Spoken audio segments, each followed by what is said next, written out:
তুফান মুভির টিজার প্রকাশ পাওয়ার সাথে সাথে দর্শকদের মধ্যে এক চাঞ্চল্যকর সৃষ্টি হয়, ঝড়ের বেগে 1 কোটি ভিউ পার। কি এমন আছে এই টিজারটিতে? তো কি অবস্থা, কেমন আছেন? আমি আমার সবুজ আর গাইজ আজকে আলোচনা করব সাকিবের তুফান সিনেমার টিজার যে 3টি কারণে ঝড় তুললো এই বিষয়টি নিয়ে। আজকের ভিডিওটি সম্পূর্ণ দেখুন, তাহলে বিস্তারিত সবকিছু জানতে পারবেন। গত মঙ্গলবার বিকালে আলফা স্বর্গীয় SBF এর অফিসিয়াল সামাজিক যোগাযোগ মাধ্যমে তুফান সিনেমার টিজার প্রকাশ করা হয়। আর তুফান সিনেমার টিজার দেখে অলমোস্ট প্রায় সবাই তো অবাক। কি এমন আছে এই টিজারটিতে যা দর্শকরা এত পছন্দ করছেন?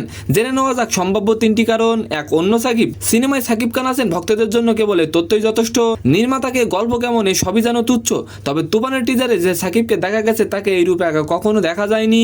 তার হাঁটাচলা, মেশিন গান চালানো, পদ্মায় অন্য সাকিবের ইঙ্গিত দিচ্ছে। আচ্ছা, আপনি যদি সাকিবের ভক্ত হয়ে থাকেন তাহলে অবশ্যই একটি লাইক দিয়ে যাবেন। 2 নম্বর, চঞ্চলের বাজিমাত। তুফানের টিজার ছিল সাকিবময়, কিন্তু তবে টিজারের একেবারে শেষে স্বল্প সময়ের উপস্থিতি দিয়ে নিজের জাত চিনিয়েছেন চঞ্চল। এই মুহূর্তে 2 বাংলার অন্যতম চর্চিত চঞ্চলের মুখ, আর এ কারণেও দর্শকরা মুগ্ধ এই টিজারে। 3, শুরুর মনোলগ। তুফান সিনেমার টিজার শুরু হয় সাকিবের ভয়েস ওভারের মনোলগ দিয়ে। পূর্বের কথা মোতাবেক এখন থেকে যেখানে সাধু ভাষায় সাকিবকে নিজের ঘোষণা দিতে শোনা যায়। এ ধরনের মনোলগ আগে সাকিবের মুখে শোনা যায়নি।